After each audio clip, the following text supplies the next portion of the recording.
We are live. I'm gonna start recording as well. Hopefully you can do that. Okay. Yeah, let's go here. We can do this. Okay. Yo, what's going on, guys? Membro here, back at it with another college football weekly podcast.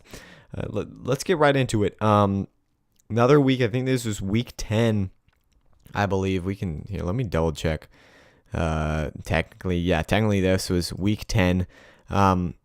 Make sure everything's muted. Don't want anything else. Yeah, that is that. Put that over there. Put that over here. Oh, and okay. So let's get right into the week 10 takeaways. First takeaway: two very different Big Tens, and what I mean by this is, next year, 2024, we're going to have Washington, USC, Oregon, and UCLA in the Big Ten. Big Ten's keeping all their current teams, too. One game is a 10-7 grinded-out game, Iowa versus Northwestern, where Iowa barely wins 10-7. And another game is USC versus Washington, 52-42 game. Almost scored 100 points in that game. Very different Big Tens. So obviously that was that and the Alabama LSU game were the two biggest games, and they were both going on at the same time, which I was trying to like flip back and forth just to see, trying to see both games at the same time. But both were very entertaining games. Washington stays undefeated. Alabama stays in playoff contention. LSU is officially eliminated from the playoffs. So yeah, that's the first takeaway. And along with Washington winning is also Oregon. Goes out, gets a huge win against Cal, and they continue their really dominance. Ever since that Washington game, the Oregon Ducks have been on point. Bo Nix has been on point. He had 6 total touchdowns, I believe. Oregon and Washington are on a crash course for that Pac-12 championship game. I need this to happen, guys. I need an undefeated Washington versus a one-loss Oregon. Winner gets into the playoff. Obviously the Pac-12 has had a playoff drought since 2016. Last time was and Oregon was Washington was in the playoff. And Oregon and Washington are the only two teams that have actually made it to the playoff this whole time that the playoff has been a thing. So Oregon and Washington, two of the best chances. They're both clicking very good.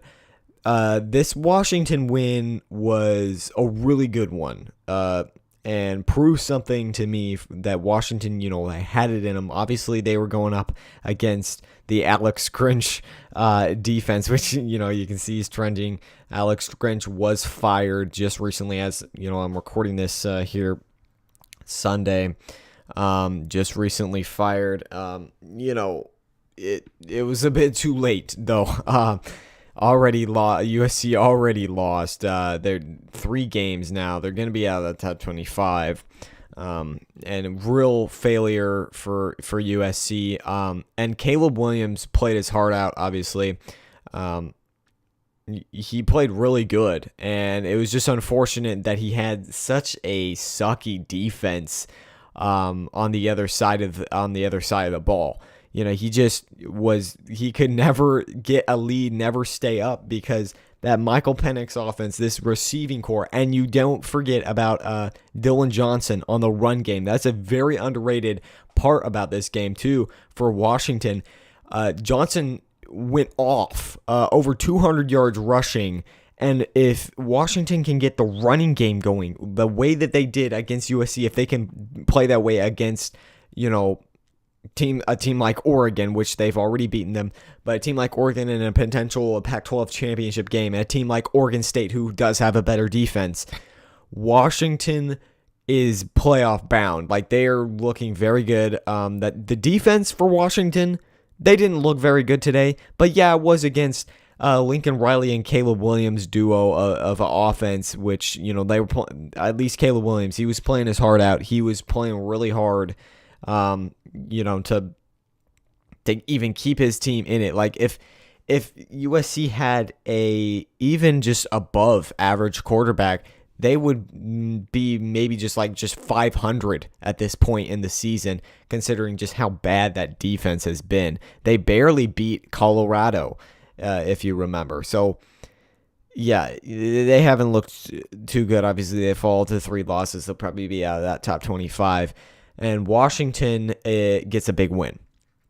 Alabama is back. So after that Texas loss early in the season, Alabama has gotten better and better, and Jalen Milroe is getting better and better. He had a huge game against LSU. Yes, I think there were some calls against, or some non-calls against Alabama, kind of in Alabama's favor in that game.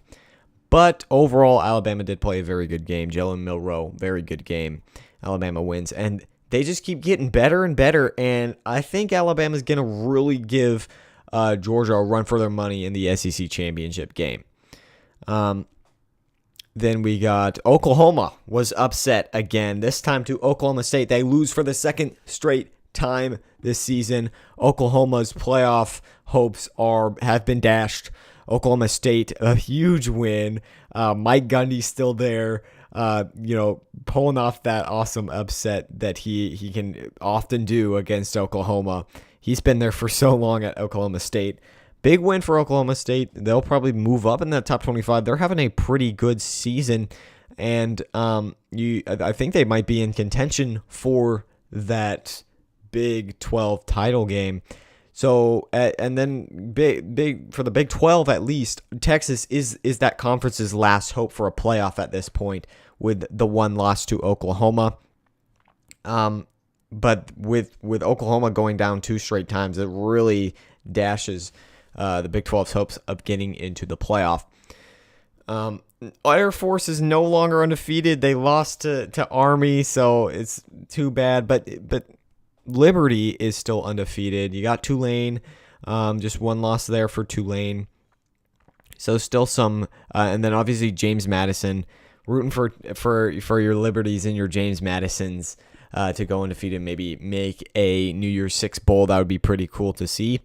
Let's see. Did I underestimate Ole Miss? Ole Miss wins Texas A&M. Last second field goal doesn't go through for Texas A&M. They played Ole Miss pretty hard, but you're looking at it now at this point for Ole Miss, just one loss. They did lose to Alabama, who, if Alabama doesn't slip up, Alabama has to slip up twice, actually. And I actually want to check their record, because they might only have one more conference game. We can check their record. Yeah. Ole Miss is going to need Alabama to slip up at Kentucky and at Auburn, which is totally possible, but Alabama has just been looking better and better as the season has gone on. That game against Ole Miss was huge, obviously for so many reasons. That defense has played very good, and the defense for Alabama holds that LSU offense that was so explosive in check. They held them in check, so Alabama's looking pretty good. Ole Miss, they have a very outside shot of making to that SEC title game and even playoff game. They'll probably make a New Year's Six bowl if they continue to win, but Lane Kiffin has not been able to defeat his former boss in Nick Saban, and that's just what's hurt Ole Miss from taking that next step. And then Clemson, going into this game against Notre Dame, 4-4, looked really bad. Dabo Swinney on the hot seat, all of this stuff. And they go in and they upset Notre Dame, dashing Notre Dame's very outside playoff hopes, which, they probably didn't even have any to begin with the 2 losses. But they go in and they upset Notre Dame. Good win for Clemson, good win for Dabo Swinney to kind of maybe quiet the doubters a little more. So that's going to be the takeaways. So let's go to my new top 10. So I'm not going to really react to the AP poll this week because it doesn't really matter anymore. We have the college football playoff rankings. I'm going to try to get in a reaction for that. I'm just really busy on Tuesday, so it might have a reaction to that on Wednesday, or I'll just have to see. But for me personally, this is my new week, new top 10. I still have number 1 Ohio State. They played a really good Rutgers team. They made a game. Rutgers made a game out of it, but Ohio State handles business. Rutgers is a very good team this year. They're bowl eligible for the first time I think in a while, and Rutgers isn't like some of maybe these other Big Ten teams that your Ohio States and your Michigans are playing. I think they're a little bit better. Number 2, I have Georgia.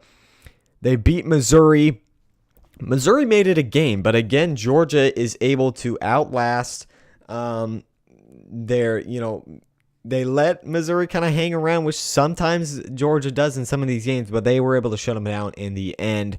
Georgia gets another win. I have them at number 2. Number 3, I have Florida State. Florida State just keeps on winning and winning big throughout the ACC. They have, I think, either they were the first team to clinch a conference championship game, although I think Georgia probably has at this point too. But Florida State, this is looking like vintage Florida State, guys. This is looking like vintage Florida State when they had Jimbo Fisher, and Jameis Winston. It's been that long since they have been this good. Jordan Travis, Keon Coleman, that whole team has looked very good. Mike Norvell has got his guys going right now.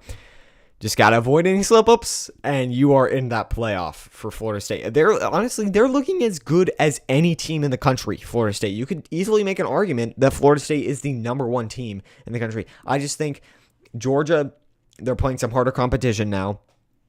They got kind of championship experience, especially led by Brock Bowers. And then Ohio State has played tougher competition overall. They beat a top 10 team in Penn State.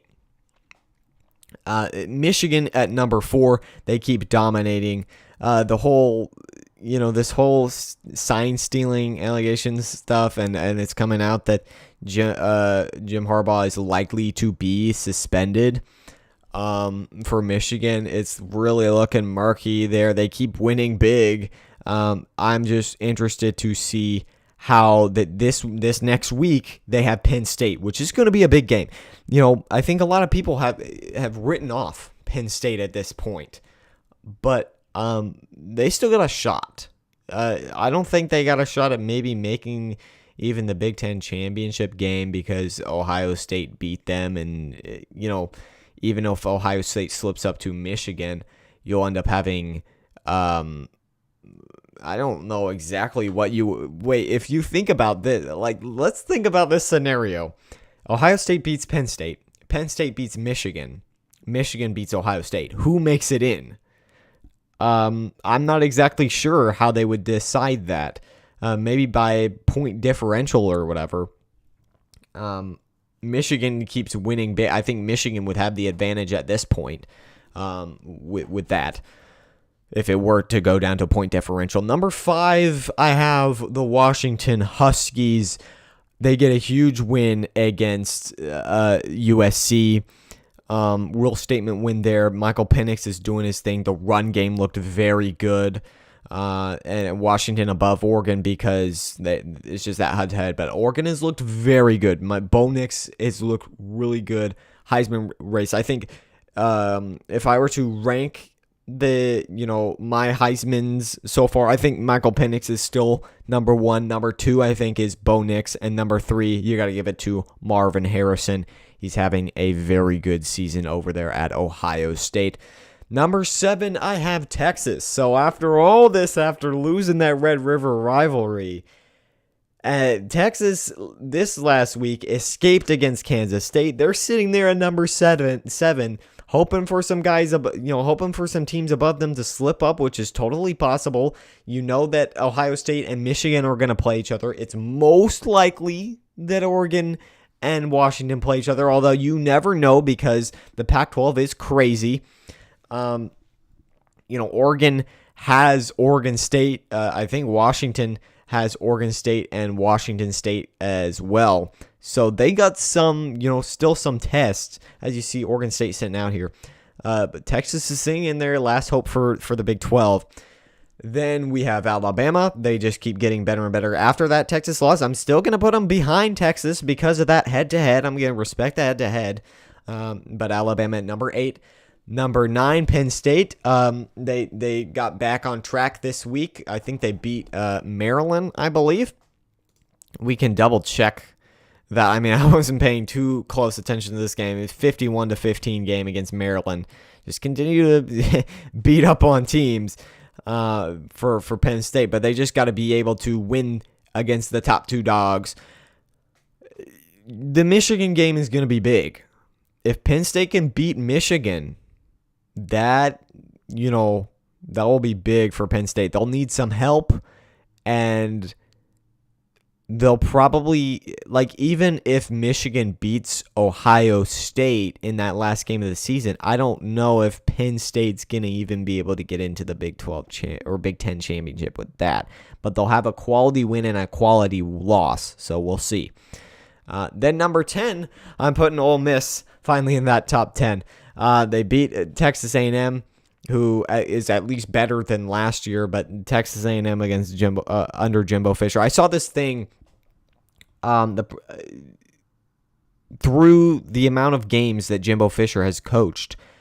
He doesn't even have as many wins as the previous coach. I think Solomon. Pardon me if I'm getting the name wrong. But the previous Texas A&M coach, and you're paying Jimbo Fisher a lot of money just to be a 3-4 loss team. Like a usual 3-4 loss team. And and now you got Texas and Oklahoma coming into your conference who are pretty good. Yes, Oklahoma just lost, but I think Brent Venables, I think Oklahoma, you guys got to trust Venables more because he's coming in there a little more of a defensive mindset, which will help in the SEC. So honorable mentions, Louisville just still with just that one loss. That one loss to, I believe it was Pitt, is really hurting Louisville. So they would be undefeated, and they would be really cracking this top 10. Another undefeated team, James Madison. I just put them in there for fun. And then our couple of 2-loss teams, Missouri and Oregon State. Missouri, they played very competitively against the 2-time defending champions, Georgia, and then Oregon State. They just got 2 losses. They beat Colorado this last week, but they got a good win against Utah, and they can play some spoiler coming up against Washington and Oregon. So they got chance for spoiler. They still have a chance to make it into that Pac-12 championship game. Let's see. I think that's gonna do it.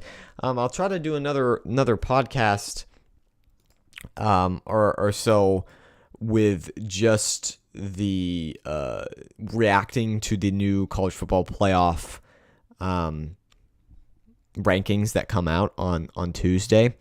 And thank you guys all for watching and listening. Make sure to go follow the Twitter right here at membro_CFW. Post these kind of things, post my thoughts on everything. Oh yeah, I do want to get into maybe just a little bit the Alex Grinch firing. Why did they hire this guy in the first place is my question. And then they fired him a bit too late. 3 losses, wasted Caleb Williams because he's off to the draft at this point. And Caleb Williams fought hard. Alex Grinch fired. Should have done it beforehand. Should have done it maybe from last season. Look. Their defense was just bad. It was just bad. There was nothing that high-powered offense could do. It's a two-sided game. You can't just have your offense try to outscore everyone every single time, especially when you're going up against an elite team like Washington.